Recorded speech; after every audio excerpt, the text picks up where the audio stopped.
Bueno, buenas noches Darío, buenas noches a todos los presentes. Quiero agradecer a Daniela. Daniela está a través de la pantalla porque tiene un problemita familiar con su hijo y ya nos dijo que nos iba a venir a saludar. No es que esta silla era para ella, sino era para otro personal de acá del Colegio del Médico que estábamos esperando. Quiero agradecer al doctor Kers, el cual habló de inteligencia artificial y copilot. Y quiero agradecer al doctor Federico Viola, que muy gentilmente accedió a venir desde el Colegio Médico y habló sobre esta inteligencia PI, que a todos es como que nos despertó algunas inquietudes. Así que, bueno, como para abrir, yo tengo, sí, y Daniela Gemini, o Gemini, sí, sí, desde ya. Habría 1000 preguntas, creo que desarrollamos. Yo quiero tirar una pregunta como para hacer el disparador y después que esto fluya. Es decir, ¿qué consideraciones éticas deben tenerse en cuenta a la hora de desarrollar e implementar tecnologías de inteligencia artificial en empresas, organizaciones o de manera personal? No sé, los escucho y muchas gracias. Bueno, gracias por la invitación. Si quieren puedo empezar con el tema ético, es un tema muy importante. Yo me voy a referir más que nada a lo que he escuchado y a lo que he un poco estudiado, que yo siguiéndolo mucho a uno de los pioneros de la inteligencia artificial, que es precisamente el creador de esta inteligencia artificial que se llama Pi, que es un inglés que se llama Mustafa Suleiman. Suleiman, a que hoy en día además es el director de lo que es toda la división, toda la parte de inteligencia artificial de Microsoft. Hace pocos meses comenzó a trabajar para Microsoft. Y Suleiman es un, digamos, empresario, pero que está, es pionero, que está desde los inicios de la inteligencia artificial, es uno de los pioneros, de los creadores. Y él tiene una gran preocupación por la cuestión de la cuestión ética. Él es uno de los que impulsó, primero está en contacto permanente con el gobierno, digamos, con lo que es la parte estatal en los Estados Unidos, para tratar de regular todo el tema de inteligencia artificial. Él junto con Sam Altman y bueno, Elon Musk y otros sacaron ese famoso comunicado que fue el año pasado, me parece, o el anterior, donde se pedía, bueno, ellos están constantemente pidiendo al gobierno de los Estados Unidos específicamente que regule la inteligencia artificial. Es decir, esto es algo además que se da por primera vez en la historia, donde son los empresarios mismos los que van a pedirle al gobierno: regúlennos, dennos leyes, frenen o de alguna manera hagan más lento el desarrollo de la inteligencia artificial, porque es algo que realmente, podríamos decir, es peligroso. Y bueno, y Suleiman insiste en que es peligroso. ¿Por qué? Porque peligroso entre comillas, ¿cierto? Es decir, estamos hablando de una tecnología que es altamente eficiente y que por lo tanto, si cae en manos de actores malignos, pueden tener, digamos, consecuencias graves, porque estamos hablando de algo, de una tecnología muy poderosa, casi como lo que fue en su época, por ejemplo, eh, la bomba atómica o la energía nuclear. Lo que pasa es que la diferencia que hay con la energía nuclear es que cuando se descubrió, cuando fueron los primeros avances en este tipo de tecnología, era una tecnología que estaba en manos de los militares, una tecnología, por así decirlo, estatal, y que era de muy difícil acceso. En cambio, la inteligencia artificial, como está dada hoy, es algo de acceso prácticamente libre. Cualquier persona con una computadora a muy bajo costo, bajísimo, prácticamente costo cero, puede tener esta tecnología en sus manos y puede hacer lo que quiera, lo que se le antoje. Entonces, en este sentido, y otra cosa, lo que insiste Suleiman es que la tecnología de la inteligencia artificial avanza, progresa, por así decirlo, no de manera lineal, sino de manera exponencial. Esto significa que el avance que tiene esta tecnología, el progreso, es algo sin precedente y se va dando de una manera exponencial, precisamente, es decir, aceleradísimo. Pensemos que GPT apareció al público en general a fines de 2022 y hoy en día ya estamos pasado mitad del 2024 y es tremenda el progreso que ha habido en estos 2 años. Eh, y ese progreso en los próximos años, pero en poco tiempo, va a ser no lineal, sino exponencial. Por lo tanto, cada vez esta tecnología es cada vez más poderosa. Entonces, eso trae muchos riesgos, específicamente. Y entonces, en la cuestión ética, sobre todo, en lo que tiene que ver con la privacidad de las personas y en lo que tiene que ver en la posibilidad de utilizar esta tecnología para fines que no sean del bien común, digamos. Básicamente ahí donde está la gran problemática que me parece que hay que tener en cuenta y a partir de eso es donde se requiere la intervención estatal, de alguna manera, o de instituciones intermedias que puedan regular esta tecnología para que cualquier persona a la cual tenga acceso digamos, se tomen los recaudos necesarios para que no sea, digamos, en beneficio de algunos sectores o de actores que tengan una determinada agenda que pueda ser, digamos, dañina para el resto de la sociedad. En este sentido, por ejemplo, también Harari, Yuval Harari, una de las cuestiones más importantes en las cuales él insiste respecto de la ética, es que por ejemplo, si nosotros vamos online y consultamos en una página web algún servicio, lo que dice Harari es que nosotros, cuando estamos online, no podemos saber si aquello a lo que estamos consultando es una persona real o si es una inteligencia artificial. Entonces, la primera medida que se debería tomar es que cuando se utiliza inteligencia artificial se tiene que explicar y se tiene que decir que lo que se está utilizando es inteligencia artificial. Esto es lo que se llama prueba de humanidad, digamos, ¿no? Es decir, que la persona que utilice servicios de Internet pueda saber si está charlando o interactuando con una inteligencia artificial o con un ser humano. Porque hoy en día el desarrollo de la inteligencia artificial es tan alto que no podemos distinguir prácticamente si al hablar con alguien en Internet o ver un reel o lo que sea, si estamos viendo un robot, si estamos viendo algo generado, un contenido generado con inteligencia artificial, o si estamos viendo algo que fue hecho por un humano real, real.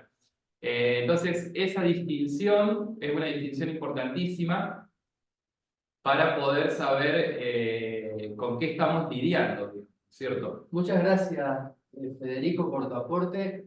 Daniela, ¿qué opinás vos con respecto a esto? ¿Querés sumar algo? Federico se lo puso al hombro. La verdad que desarrolló de manera importante, pero ¿te gustaría aportar con algo con respecto al tema de la ética, de la inteligencia artificial? ¿Cuál sería tu mirada? Sí, realmente escuchaba muy atentamente a Federico sus conocimientos y el recorrido que él tiene también desde su área disciplinar, hacen que la fundamentación y el posicionamiento sea bien marcado y notorio, y me parece que es muy importante escuchar este tipo de miradas. Por ahí lo que pensaba mientras escuchaba y escuchaba también la consigna inicial, es que no tenemos que dejar de lado que nosotros en este webinario estamos justamente pensando en algo que está más sujeto a lo concreto. ¿Qué quiero decir con esto? Quienes están hoy por hoy escuchando y han participado de este ciclo que fuimos haciendo, son quienes van a hacer uso de estas herramientas que son las inteligencias artificiales en la practicidad de su campo. ¿Mm? Con lo cual, pensar la ética nos tiene que llevar también a pensar la ética en casa, ¿sí? Por decirlo de algún modo. Si bien hay muchas cuestiones a nivel macro que sin lugar a dudas necesitan de marcos regulatorios y están en un proceso de crecimiento que hace necesario revisar La realidad es que todos nosotros, en mayor o menor medida y desde los lugares en que estamos, hacemos uso de Gemini, de Pi, de Copilot, de ChatGPT. El tema es, desde ese lugar, desde el de los usuarios, cómo nos comportamos nosotros y cómo interactuamos nosotros con esas inteligencias. Algo puntual que hemos comentado incluso en el seminario en el que di yo, en el que dio Guillermo también, es el tema de la responsabilidad y la necesidad de conocimiento y de capacitación en el qué y el para qué. ¿Mm? Nosotros hoy estamos pensando, bueno, como psicóloga, como filósofo, como médico, como especialista en ginecología, especialista en cardiología, como psiquiatra, ¿sí? ¿Qué uso responsable hacemos de esta herramienta para que justamente constituya eso, una herramienta? ¿Mm? Y me parece que ahí es donde tenemos que reconsiderar las cuestiones éticas, ¿sí? Porque no podemos negar que ya eso hoy está instalado en muchos de nosotros. Antes de iniciar este último encuentro, escuché que estaban comentando acerca de Meta, por ejemplo, ¿sí? Que sabemos, y muchos de los que están ahora acá en el Zoom quizás han visto que WhatsApp ha incorporado dentro de sus prestaciones también el tema de la inteligencia artificial. Hay algo más que interesante, si bien como todo punto de inicio suele ser controvertido y la cuestión de la manipulación de datos es un riesgo, ¿sí? La realidad es que en mi caso personal, como usuaria, vuelvo al mismo punto, ¿sí? La estuve utilizando para generar imágenes. ¿Mm? Meta funciona muy bien para generar imágenes, en tanto y en cuanto las instrucciones o prompt, como en su momento lo mencionábamos, son concretas, claras y con un objetivo. Por supuesto, sujeto a prueba, ¿sí? Cuando uno está formándose en esto, traté de que me genere imágenes sobre ciertas personas, personas del orden público, a lo cual Meta se negó, ¿sí? Y refirió que eso no lo puede hacer y que en todo caso podía ayudarme a buscar alternativas que no implicaran personas públicas y demás. ¿Por qué lo traigo a colación? Porque lo mismo pasa cuando hacemos ciertas preguntas a Gemini o cuando hacemos le indicamos ciertas cosas a Copilot o incluso Pi, porque debo admitir que a partir de escucharlo a Federico tuve que probar, porque no había probado Pi, y realmente las preguntas que le hice a Pi demostraron que emular las conversaciones y llegar a un tono amable y amigable, no la hacen bajo ningún punto de vista, ni empática, ni profesional, sino que la hacen herramienta para quien la usa y para quien tiene claro con qué objetivo la usa. Y ahí volvemos nuevamente que lo que está de trasfondo es el uso responsable y el uso ético. Gracias, Daniela. Muy claro. ¿Guillermo? Sí, yo agregaría el tema de la ética. El año pasado, en septiembre del año pasado en Roma, se firmó el llamado de Roma, más de 200 universidades de todo el mundo, la mayoría no confesionales, más bien estatales, firmó este llamado de Roma, donde fundamentalmente este llamado había sido firmado 2 años antes por IBM, por Microsoft y por el gobierno italiano, y ahora la adhesión fue de todas de más de 200 universidades del mundo. No hay duda que surge un nuevo término, un acrónimo, que es la algorética, la ética de los algoritmos. Naturalmente que la inteligencia artificial son algoritmos producidos por el hombre, redes neuronales, si queremos decir la diferencia de la red neuronal humana, que son más de 100 billones de neuronas, con cada neurona con 10 billones de sinapsis en sus axones dendríticos, que hace que el pensamiento humano sea circular y continuo, no discreto. Naturalmente que la inteligencia artificial En este momento es una inteligencia artificial lineal y discreta, no continua. No quiere decir que, como decía Federico y Daniela, esto avanza a pasos gigantes y es la revolución como jamás se ha visto. Y hay que empezar el tema ético. Sam Altman, el creador de ChatGPT, el CEO, dice, es una revolución que va tan rápido que da miedo. Para que lo diga quien lo creó, no da miedo. Y el otro tema, pensar lo ético, es importante en una analogía con la bioética. La ciencia avanza, no se hace planteo bioético. Una vez que avanzó, ya es tarde para el pensamiento bioético. Porque a veces el pensamiento bioético en la ciencia es como que la bioética quiere poner palo en la rueda. Entonces nos encontramos que Inglaterra aprueba a través del Parlamento, de los lores, la hibridización entre especies, un espermatozoide con óvulo de mono. ¿Hasta qué punto? Es decir, no se plantea la pregunta bioética, sino que se avanza. Bueno, uno hace la analogía, quizás en la inteligencia artificial está pasando lo mismo, como decía Federico, en los silencios de cada uno, como en los silencios de los laboratorios, esto está avanzando y no se hace el planteo ético. No está esa. Entonces, ¿qué es lo que va a llevar y qué es lo que se va a producir en el devenir del mundo? Bueno, no sé si lo vamos a ver nosotros, pero uno puede decir que intuye que realmente es una revolución, así como traerá beneficios por no haberse hecho el planteo ético previamente, va a traer grandes consecuencias. Gracias, Guillermo. Tengo una pregunta y de todas maneras invito a quienes nos están escuchando, si quieren a través del chat hacer una pregunta. No es dirigida a nadie, el que quiere puede contestarla. ¿Cómo debemos abordar las preocupaciones sobre el posible desplazamiento de la creatividad y la intuición humana por parte de las inteligencias artificiales generativas?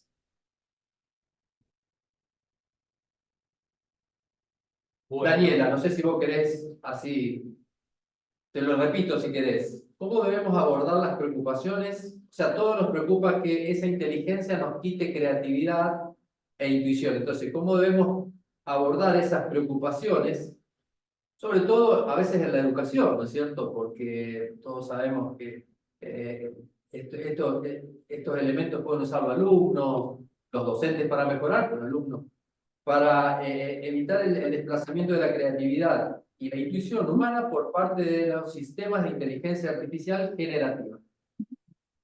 Bien, mira, justamente en esto, el tiempo que venimos escuchando, leyendo y utilizando la inteligencia artificial, nos da muestras de que, a diferencia de ser algo que pueda obstaculizar los procesos creativos o que pueda afectar la capacidad de las personas para dar ciertas respuestas, lo que sucede es todo lo contrario. ¿En qué sentido? Si uno no tiene en claro aquello que va a hacer con la inteligencia artificial y no pone al servicio de la inteligencia artificial las adecuadas formas, ¿sí?, para el entendimiento con la inteligencia artificial, posiblemente los resultados obtenidos no vayan a ser significativos. Muchos docentes, llevándolo un poco como referías al ámbito de la educación, tuvieron este temor, y digo tuvieron porque fue algo que se trabajó, al menos dentro de la Universidad Católica de Santa Fe, este temor de, bueno, van a utilizar la inteligencia artificial y ya no van a pensar por sí mismos, van a hacer los trabajos a partir de la inteligencia artificial y no de sus propias lógicas y elaboraciones. Y en realidad lo que se vio es que es muy claro cuando se utiliza la inteligencia artificial como un recurso de escape, ¿sí?, para no resolver una consigna o para no pensar, y cuando en realidad se la utiliza como una herramienta que produce mayor disonancia cognitiva. Y en esto también es un punto interesante a pensar. Uno puede desafiarse cognitivamente mucho más en tanto y en cuanto tiene un interlocutor, en este caso la inteligencia artificial, a quien debe generarle el nivel de comprensión necesaria como para producir resultados. ¿Por qué es un desafío cognitivo? Porque ahí nos damos cuenta de cuánto de nuestras capacidades netamente humanas de procesamiento, de elaboración, de síntesis, de selección, de uso adecuado del lenguaje, de conocimiento que traemos en nuestro repertorio y demás, tenemos que poner en juego. Si no lo hacemos, por más de que le digamos que nos resuelva un ejercicio o que nos cree una imagen, como les comentaba anteriormente, posiblemente el resultado no nos sirva ni para donde lo queremos presentar, ni para el nivel al cual estamos apuntando llegar con esa herramienta. Yo, al menos en mi uso cotidiano y en lo que vamos dialogando al interior de las cátedras en la universidad, puede ser un gran potenciador de la creatividad, porque nos permite pensar diferente a la hora de interactuar con la inteligencia artificial. Gracias, Daniela. ¿Sí, Michelle? Sí, por un lado eso obviamente es la inteligencia artificial es algo que potencia la creatividad humana, pero yo creo que también a la larga está de alguna manera, digamos, reemplazando o está la posibilidad cada vez más cercana, por esto que decíamos del crecimiento exponencial de la inteligencia artificial, de que ya es de alguna manera creativa al mismo nivel de los humanos y dentro de muy poco tiempo va a ser mucho más creativa de lo que pueda hacer un humano, porque el tamaño de estos modelos de lenguaje cada vez se acerca más a los sistemas neuronales humanos, digamos, ¿cierto? En la cantidad de referencias y en los billones de parámetros que tienen los sistemas, estos modelos de lenguaje. Esto Suleiman lo subraya, de que, bueno, Microsoft ahora y en este año, pero en pocos años más, están logrando compilar, digamos, modelos de lenguaje con billones de parámetros y el crecimiento cada vez es exponencial. Entonces cada vez tienen más poder computacional y por lo tanto la creatividad que van a lograr van a superar al ser humano como tal.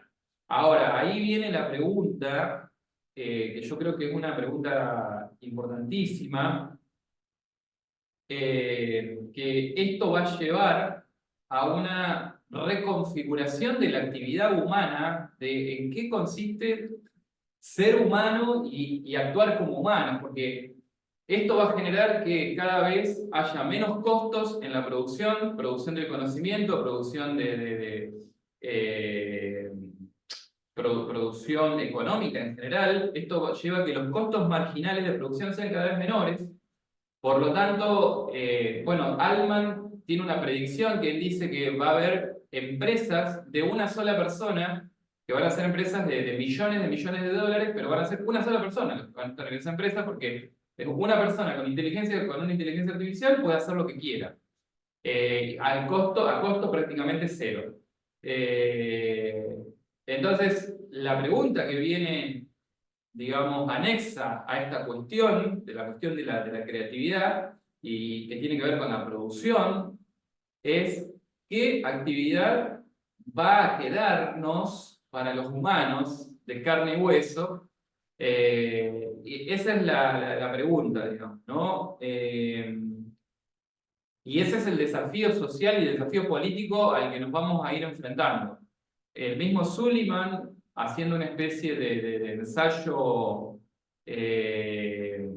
futurista, ellos ya plantean el tipo de sociedad que vamos a vivir dentro de un par de años, donde las inteligencias artificiales van a estar por doquier y van a necesariamente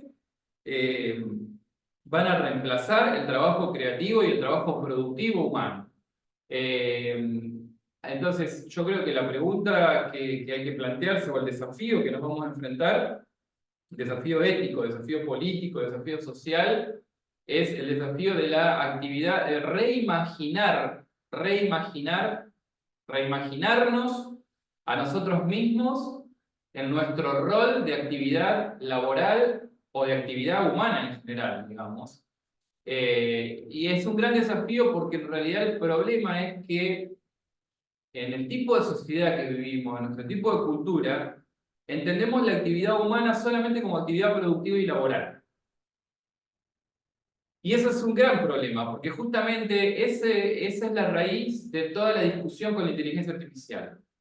Y en realidad no nos damos cuenta, esta diferenciación también la hace una filósofa que es Hannah Arendt, que ella diferencia entre diferentes actividades humanas, que son la labor, ella llama labor, trabajo y acción. En nuestra cultura, toda la actividad humana está reducida al trabajo, es decir, a una forma de actividad productiva dentro de un circuito económico. Y entonces ahí es donde nos entra el gran problema con el tema de la inteligencia artificial, porque obviamente que la inteligencia artificial va a ocupar todo lo que tiene que ver con la actividad de trabajo humana.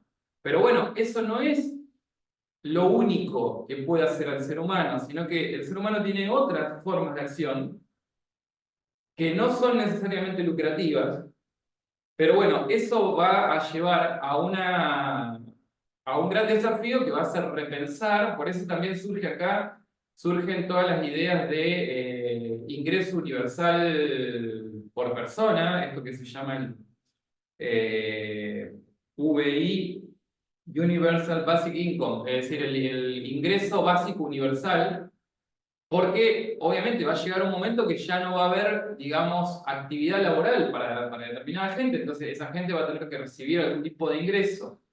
Pero bueno, eso nos va a llevar, el desafío ahí, vamos a tener que repensar toda la actividad social, los roles sociales, los roles de actividad humana a nivel social. Así que eso es un gran desafío al cual nos enfrentamos, ético, político, económico y social. Gracias Federico, y una visión ya de resolver el futuro, ¿no es cierto? Ir un poco más allá, ir más allá de la sustitución. Sí, Guillermo. Y la pregunta, que me la vuelvas a repetir, Sí, porque hay cómo dos no. palabras que me gustaría focalizar. Sí. Dice así: ¿cómo debemos abordar las preocupaciones sobre el posible desplazamiento de la creatividad y la intuición humana por parte de los sistemas de inteligencia artificial generativa, que hoy hizo bien la aclaración Federico sobre los distintos tipos, ¿no es cierto? No necesariamente. Sí, uno es la creatividad y la intuición. Dos palabras importantes que Federico se explayó bien en lo que es la creatividad y cómo va a interactuar la inteligencia artificial y el ser humano. El otro la intuición y el otro la inteligencia artificial generativa, que ya ha sido superada la generativa por la regenerativa. Estamos en la época de la inteligencia artificial regenerativa. Aquella que no solamente genera aquellos resultados, aquellos elementos que uno le pide, sino que es capaz de que ella misma generar nuevos conceptos, nuevas formas de pensar, de autoalimentarse, es increíble, pero vamos a un desafío grandísimo y creo que muchos filósofos están planteando si la inteligencia artificial va a lograr la singularidad del ser humano. Es decir, esa capacidad de reflexionar, de pensar, de ella misma producir conceptos, logrando la singularidad. Muchos dicen que sí, que lo va a lograr. Son desafíos, por eso el tema que yo pienso que la inteligencia artificial sí ayuda también. Federico dijo, claro, estamos en un mundo donde el trabajo, donde la economía, donde el intercambio de bienes y donde la reflexión se ha perdido y la intuición, sería para hablar largo tiempo sobre qué entendemos por intuición. Pienso que la intuición existe, si bien en la ciencia es discutible, porque es discutible esa intuición que viene dada de un momento dado, a la intuición que es producida por la historia que tiene uno mismo e intuye de acuerdo a la historia que tiene, no intuye de acuerdo a la historia que no tiene. ¿Sí? Entonces, no sé si la inteligencia artificial puede intuir en esa intuición dada por las musas, pero sí quizá puede intuir en base a todos estos algoritmos que ha logrado, intuir por dónde va la cosa a pesar que no tenga el dato. Bueno, estamos ante un desafío grandísimo. La inteligencia artificial regenerativa, y ahora Sam Altman anunció que está avanzando al ChatGPT-5, que va a traer muchas novedades.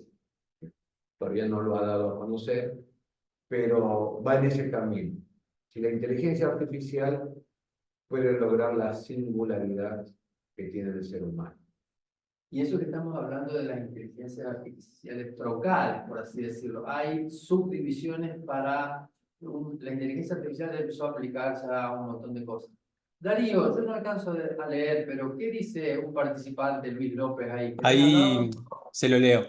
Dice, José Luis López dice, creo que la inteligencia artificial acelera los procesos que a la naturaleza le llevó millones de años. Pensemos en el primitivo cerebro reptiliano, al que luego se acopla el sistema límbico y por último la neocorteza. La IA vendría a ser el cuarto cerebro de la localización extracraneal. Bueno, muy interesante la participación. Muchas gracias, Luis. Yo tengo otra preguntita más, pero más o menos la contestó Federico. ¿Qué reto que enfrenta la humanidad quisieran ustedes que la inteligencia artificial ayudara a resolver y por qué? Por ejemplo, ¿les interesaría que haya una inteligencia artificial de economía, de política? O sea, de mejorar, ¿no es cierto? ¿Cuál sería el reto que les interesaría a ustedes que debería hacerlo? Repito la pregunta. ¿Qué reto que enfrenta la humanidad quisieran ustedes, cualquiera de ustedes, que la inteligencia artificial ayudara a resolver y por qué? Bueno, hay muchos retos, ¿no? Hay muchos retos. Lo que se está viendo más que nada, por ejemplo, se dice que se va a aplicar inteligencia artificial para poder contrarrestar el cambio climático, por ejemplo, los problemas climáticos en general, etcétera. Eso son cosas, o qué sé yo, la cura del cáncer, etcétera.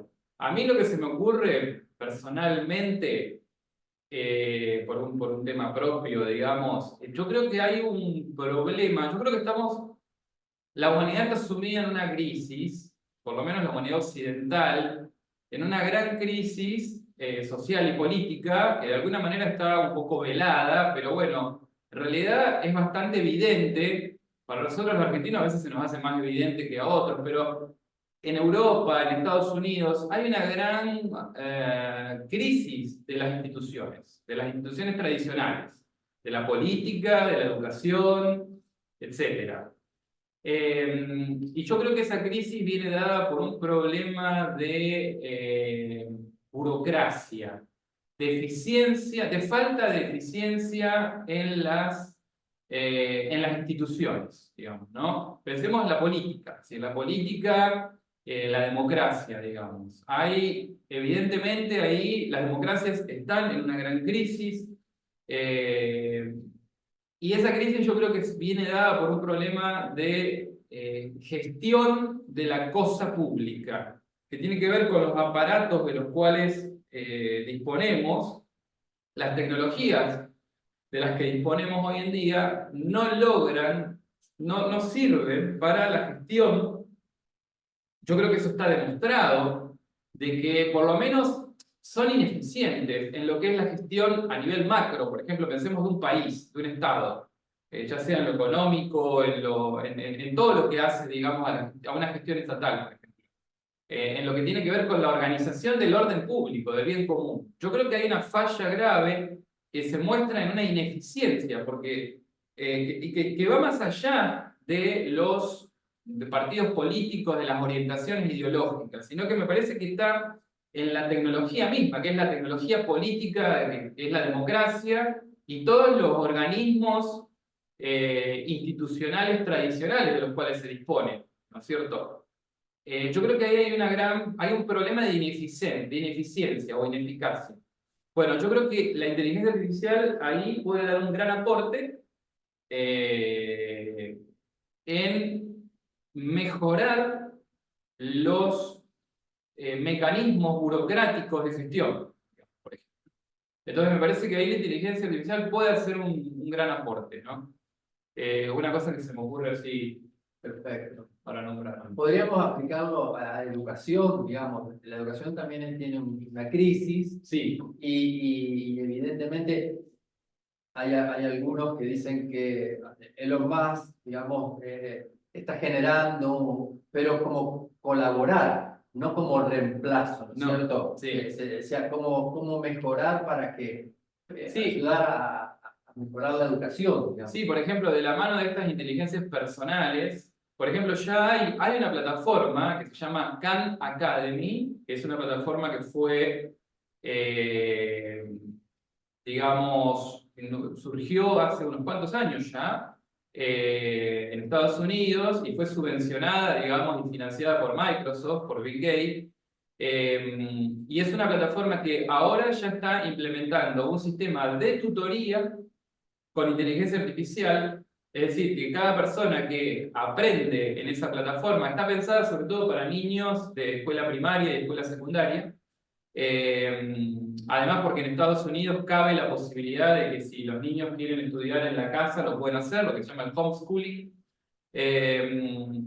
Y bueno, ya se están desarrollando sistemas de tutoría, sistemas personales que acompañan el conocimiento, no le resuelven al alumno los problemas matemáticos, sino que les enseñan a cómo resolverlo a la manera de un tutor personal que se adapta a las necesidades personales precisamente del alumno. Entonces, ahí, por ejemplo, también en concreto hay una cosa que es muy, muy interesante y que es un gran avance, por ejemplo, en lo educativo. Tendría que ser híbrido con pi, como para Sí. enseñar cuestiones blandas, como tolerar la frustración, trabajar en equipo, Exacto. digamos, no necesariamente en conocimiento. No sé, Exactamente. Daniela, ¿qué opinás vos? ¿Cuál sería Sí, la...? pensaba en la cuestión de cuál es el reto, ¿no? Volviendo un poco a la pregunta. Y me parece que el mayor reto que tenemos, y en este sentido nos ubicamos desde el lado humano, es desafiarnos a nosotros mismos. La inteligencia artificial, en este tiempo tan vertiginoso de crecimiento, generó en la comunidad y en los distintos sectores posturas muy extremistas o dicotómicas que en realidad muestran esta dificultad que tenemos de lo colaborativo y de la posibilidad de trabajar en conjunto con algo que se presenta como una herramienta. Por ahí soy bastante reiterativa con esto, pero porque me parece importante que signifiquemos las cosas como son. Si bien es cierto que esto va a seguir avanzando y que hay múltiples desarrollos, ninguna de las inteligencias artificiales, al menos hasta el momento, funciona si no hay intervención humana. No estamos hablando de una autonomía absoluta en ninguna de las inteligencias artificiales. Por lo tanto, siempre hay un otro, cognitiva, humanamente, moralmente, con todo lo que conlleva la integridad del ser humano, que es quien da a la inteligencia artificial en cualquiera de sus formatos la posibilidad de responder, construir, asesorar, educar. Por lo tanto, por eso me parece que está bueno pensar en qué medida el reto nos lo impone a nosotros mismos. Que en el momento en que aparece algo que parece que puede ser un elemento de competitividad o que nos puede dejar afuera, ¿sí? Reaccionamos desde un posicionamiento bastante adverso. Cuando en realidad lo que hay que hacer es conocer e integrar. No sé si dejamos afuera, perdóname Daniela, pero fue claro a veces Federico diciendo en disminuir la cantidad de personas que van a estar atrás de eso, no dejarnos afuera. Hay un orador que dice la originalidad de la complejidad del acto médico, que sigue siendo un elemento central. ¿Qué opinas de eso? Aquí arriba. Sí, ¿qué opinas de eso, Bien. Guillermo? Se cumple el acto médico en todos los lugares, en todos los momentos, digamos, hay un acto médico por todos los profesionales actualmente, o también está en crisis, como lo planteaba Federico, digamos, ¿no? Pensemos en la parte pública. Sí, yo respondería, la inteligencia artificial puede contribuir a lo que la humanidad todavía no ha conseguido desarrollar y cerrar, que es lograr que un mundo sea más humano. Ah, ¿Eh? Porque la inteligencia artificial es humana. Es un lenguaje humano, producido por lo no humano, porque al fin y al cabo son algoritmos. Ahora, si la inteligencia artificial y el acto médico no se escapa, porque para mí el acto médico es humano por excelencia en todo, sí, con conocimiento, expertise, intuición, pero humano, fuertemente humano. La humanidad, en la pregunta que vos hiciste, no ha logrado un mundo más humano. No ha logrado que esa casa común en la que vivimos todos, no solamente más humano entre los hombres, sino también con todo lo que nos rodea, deforestando, aniquilando, sin tener en cuenta la humanidad de los otros también, porque afecta a la humanidad del planeta. Sin embargo, se deforesta el Amazonas, se ataca, hay guerra. No hemos logrado, sin inteligencia artificial, un mundo más humano. Nos cuesta muchísimo. Bueno, uno esperaría que con la inteligencia artificial logremos un mundo más humano. Y en la medicina, que los algoritmos no suplanten a ese humano, que el acto médico es fuertemente humano, no sea suplantado por algoritmos, ¿sí? Bueno, hay cosas que por algo la medicina es ciencia y es arte. ¿Por qué es arte? Porque hay, en ese acto médico hay ciertas variables que hasta son inentendibles a la inteligencia, a la razón. Yo me acuerdo en primer año de residencia, nos trajeron un programa de Estados Unidos, un niño en paro cardíaco, haga esto, haga lo otro, deja de hacer todo porque está muerto. Y el médico se dijo, a pesar que el algoritmo diga no hagan más nada, que está muerto. Bueno, son esas explicaciones de humanidad que hace. Yo no, después podemos hablar de lo racional, ¿cierto? Pero digo, hay un cierto, en el acto médico está, no digo solamente en el acto médico, en la humanidad, espero que la inteligencia artificial colabore a lo que la humanidad no ha logrado aún sin inteligencia artificial, que es hacer al hombre más hombre, a una humanidad más humana. gracias, Guillermo. Según Santiago Belinsky, el promedio de la población en general que usa inteligencia artificial todavía es bajísimo, ya sea porque no conoce la metodología o la herramienta, como dice Daniela. ¿Ustedes no creen que el día de mañana el mismo paciente, en vez de pasar de Google, va a pasar a la inteligencia artificial preguntando qué es lo que le pasa y va a venir quizá más confundido de lo que viene ahora, con un montón de otras cuestiones que le va a dar la inteligencia?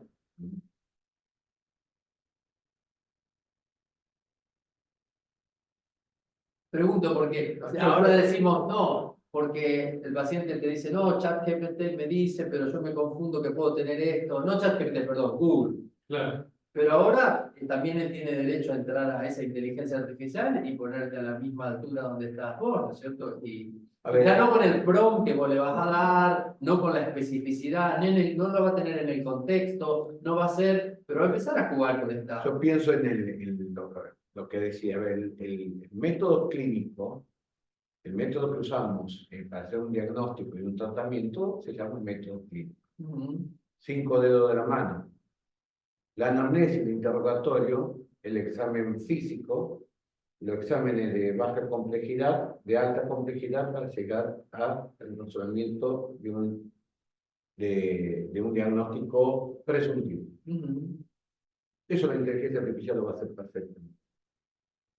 Yo lo he usado, le he preguntado diagnósticos diferenciales y me ha contestado perfectamente sin decirle, comentándole todos los síntomas y signos que aparecían en la paciente, que se ubica como un experto en ginecología, y el diagnóstico fue correcto. Y los diagnósticos diferenciales fueron correctos, correctísimos.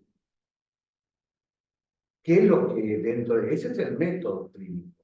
Yo creo que el método clínico puede la inteligencia artificial llegar lo más bien a un diagnóstico y a la opinión del terapeuta. Lo que acompaña al método clínico es el espacio simbólico también, que es propio del humano, del ser humano. Sí, que es lo que tiene que ver con lo corpóreo. Claro, exacto, con la corporalidad, que es que cuando se da ese diagnóstico o esa terapéutica, Daniel lo sabe bien en psicología, hay una reacción humana donde el médico también lo maneja, o viceversa, lo que es la transferencia, contratransferencia, todo lo que queramos decir de ese entorno simbólico de esa relación médico-paciente, por así decirlo, que se da en un entorno simbólico que el consultor.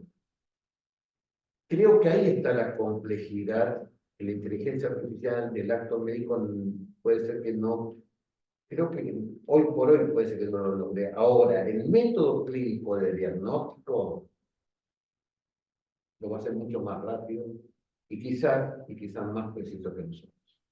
Pero a la larga también Me va a pongo a poder... agregar. Sí, yo creo que sí, yo creo que sí, yo creo que sí, y creo que a la larga también va a lograr lo otro.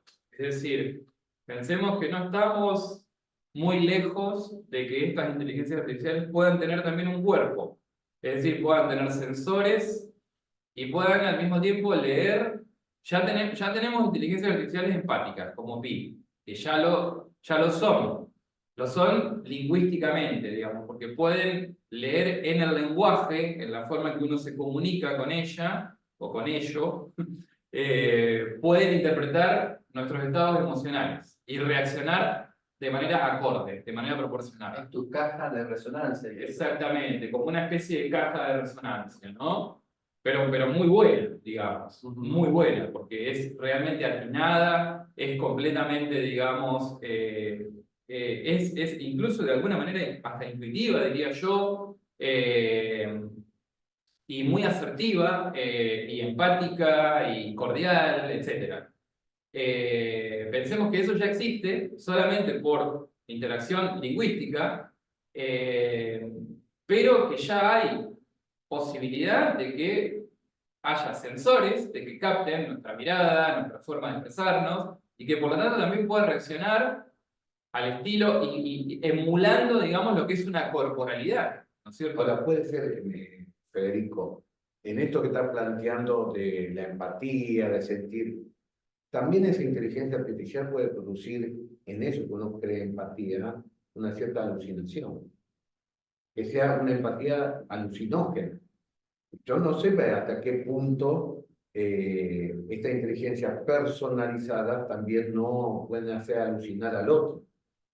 Bueno, Eso. lo mismo que puede A ver. hacernos alucinar Por supuesto. una persona, digamos, Por supuesto. ¿no? Si yo puedo Un charlar... encantador de serpientes. Exactamente, puedo ir a charlar con un chanta, y el tipo me puede hacer alucinar de acuerdo a su agenda, sus intereses y esto lo vivimos a menudo, digamos. Hay casos, digamos, todo el tiempo hay casos Es de... posible. Obviamente que es posible, obviamente que es posible, obviamente Hay que es personas que están posible. juzgadas por desfalcos, digamos, por cosas piramidales. Exacto. Sí. O médicos que, en caso de...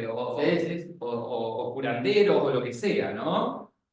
Bueno, obviamente con la inteligencia artificial también puede ocurrir la situación de que la inteligencia, pero bueno, por ejemplo, en el caso de Pi, hay toda una empresa detrás que garantiza, etc. Yo por el uso que he tenido y por lo que veo, es decir, no estamos tan lejos de aproximarnos incluso a esto más propio que nosotros pensamos que es lo humano.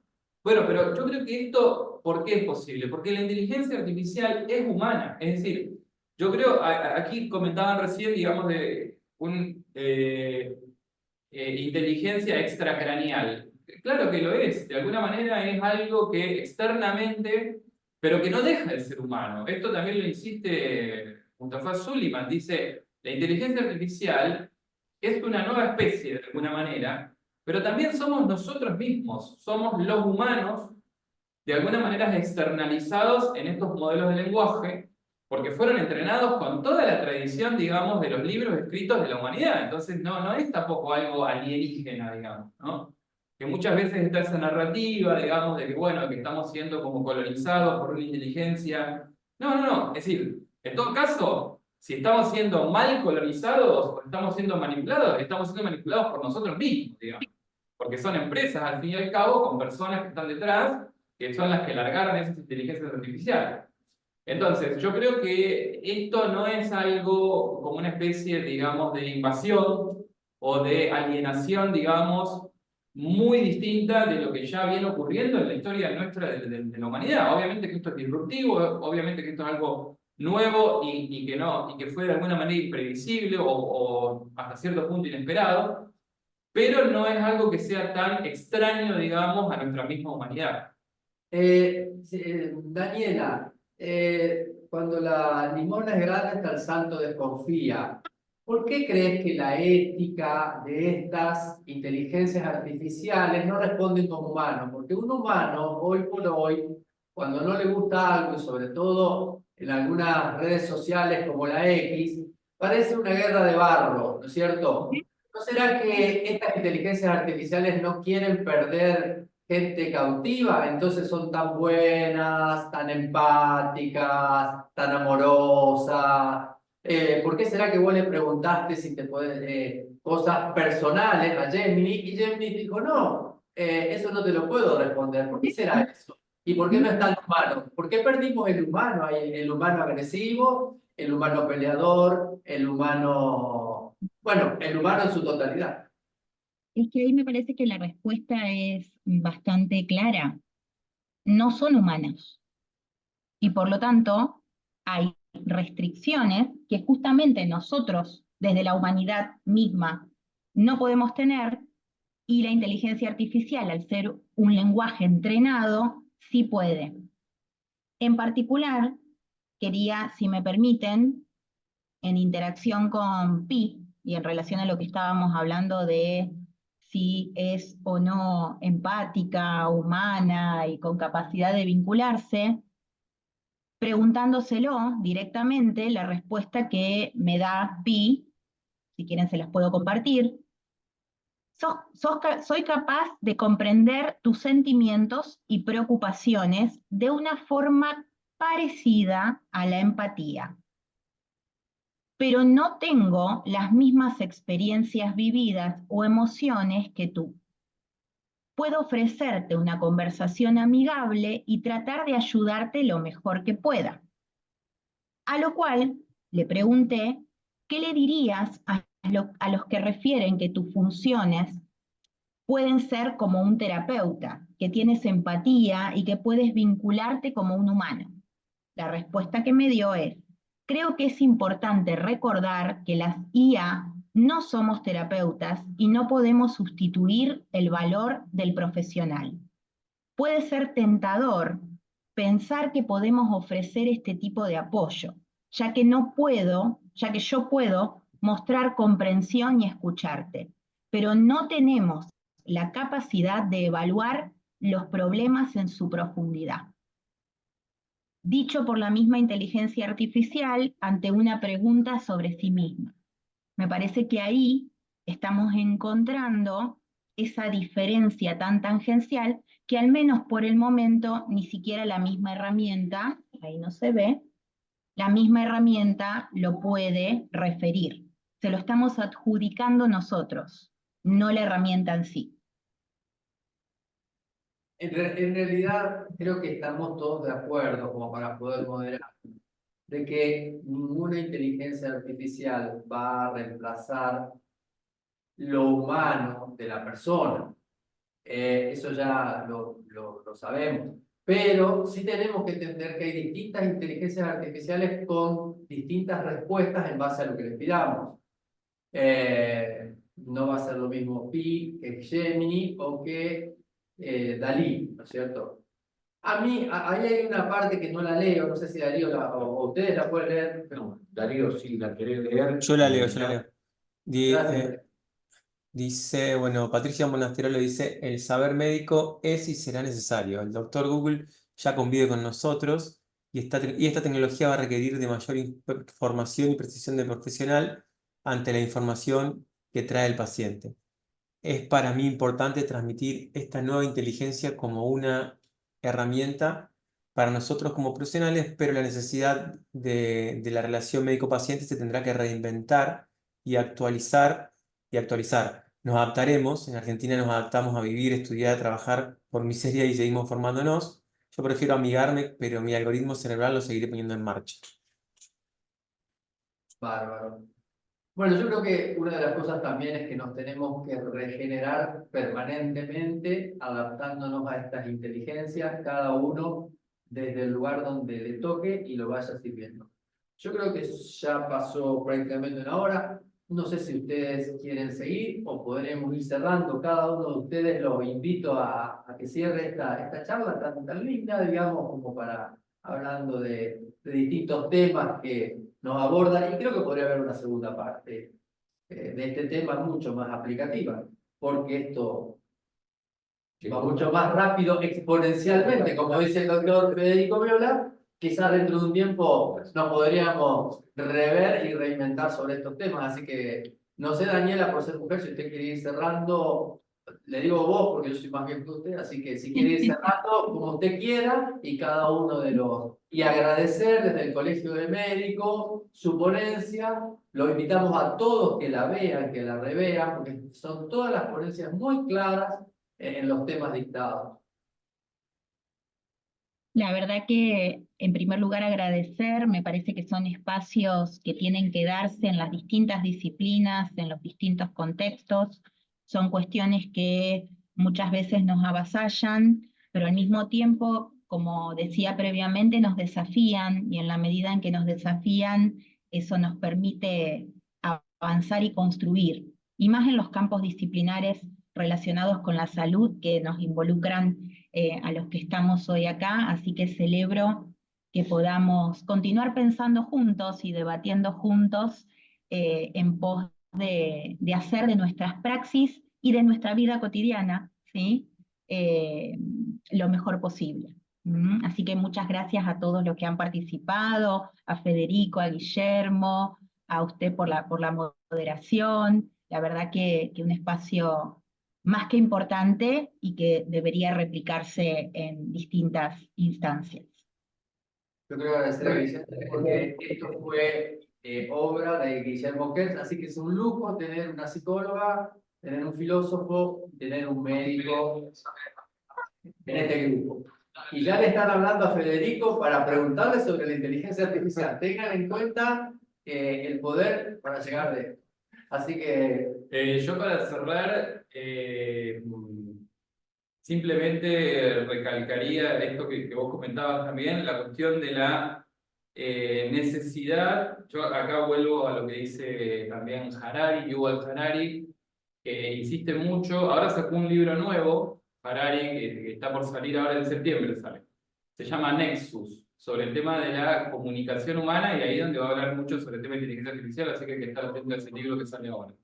Y Harari insiste mucho en la cuestión de aprender a desaprender. Entonces, yo cerraría con esa idea. Me parece que es importante, generalmente cuando uno crece, cuando uno ya se hace adulto, trata de cerrarse de alguna manera. Y esto que es una cuestión normal y una cuestión de supervivencia, uno se adapta y trata de quedarse en una forma de ver el mundo, en una forma de moverse lo mayor que pueda. Y adaptarse y tener cambios en la vida adulta es algo que es realmente costoso en todo sentido, no solamente en el sentido energía, sino económico, etc. Pero el desafío al cual nos lleva la inteligencia artificial y el tipo de sociedad en la cual estamos viviendo es el desafío de adaptarse y readaptarse y reinventarse. Y en este sentido Harari pone como una advertencia también, como desafío social, que los que no puedan adaptarse se va a complicar mucho. Él dice se van a quebrar, digamos, psicológicamente. Si, de alguna manera está ese peligro, ¿no?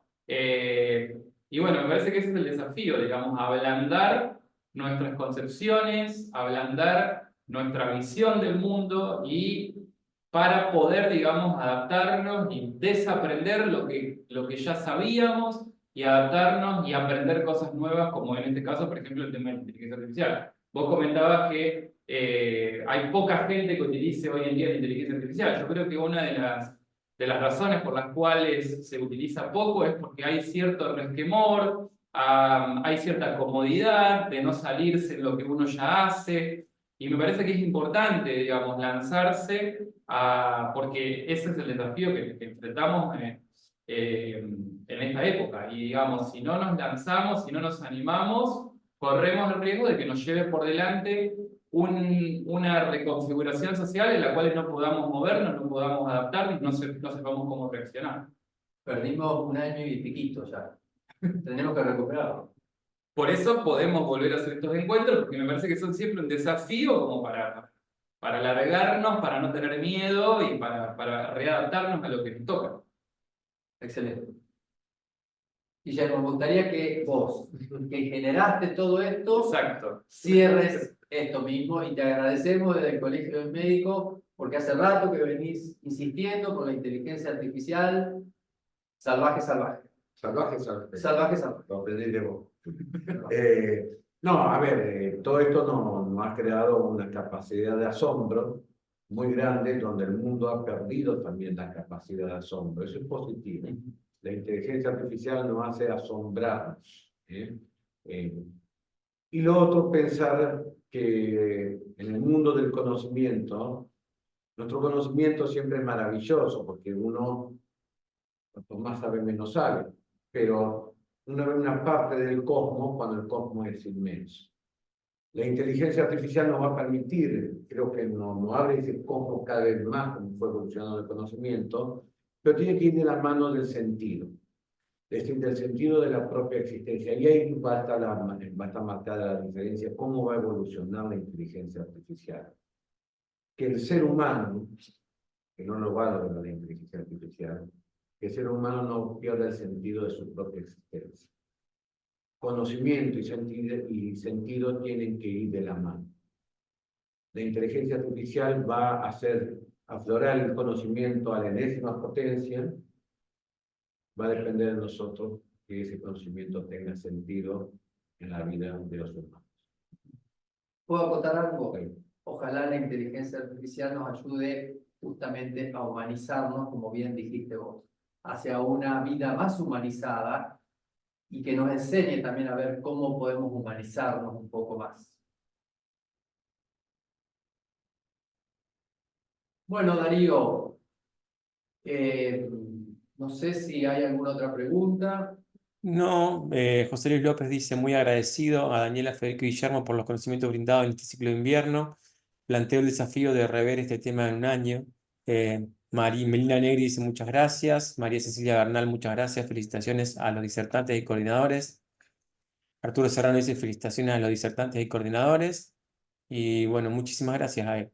Así que si ustedes quieren, damos por finalizado la escuela y bueno, y los invitamos a que vean la página del colegio para seguir viendo los webinarios que vamos a desarrollar en el transcurso del año. Así que muchas gracias a todos. Hasta luego. Gracias. Gracias, Darío. Gracias. Gracias y gracias por este Gracias, link. Gracias, gracias, A Daniel. ustedes. Gracias. Adiós. Adiós. Adiós. Hasta luego.